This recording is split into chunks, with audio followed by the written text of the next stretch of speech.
Hello everyone, welcome back to my YouTube channel Anusha Pita. In this video, I have discussed about the how to download the rank card for the AP ECET. First Chrome లోకి వచ్చేసిన తర్వాత AP ECET Results 2024 అని click చేయండి. Next కిందకి scroll down చేసినప్పుడు ఇక్కడ direct link అనేది ఉంది. దాని మీద క్లిక్ చేస్తే ఇలా ఓపెన్ అవుతుంది. దాంట్లో కిందకి రాగానే ఇక్కడ మీకు direct link to AP ECET Results 2024 అని ఉంది. దాని మీద క్లిక్ చేయండి.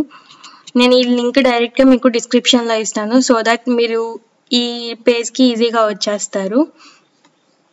ఇక్కడ రిజిస్ట్రేషన్ నెంబర్ ఇవ్వండి. మీరు అప్లై చేసినప్పుడు మీకు రిజిస్ట్రేషన్ నెంబర్ వస్తుంది కదా, ఆ నెంబర్ ఇవ్వండి. ఇక్కడ next ECET hall ticket number ఇవ్వండి. నెక్స్ట్ ఇక్కడ మీ డేట్ ఆఫ్ బర్త్ ఏదైతే మీరు అప్లికేషన్లో ఇచ్చారో ఆ డేట్ ఆఫ్ బర్త్ మాత్రమే ఇవ్వాలి.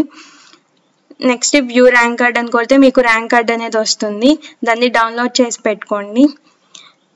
ఇంకా ఫర్దర్గా ఏమైనా నోటిఫికేషన్స్ రిలీజ్ చేస్తే నేను మన యూట్యూబ్ ఛానల్లో అప్లోడ్ చేస్తాను. ఐ హోప్ ఈ వీడియో మీ అందరికీ యూస్ఫుల్ అయ్యింది అనుకుంటున్నాను.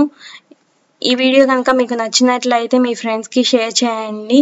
Please do like, share and subscribe to my YouTube channel Anusha పీత.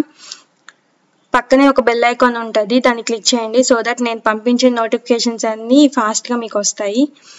Thank you.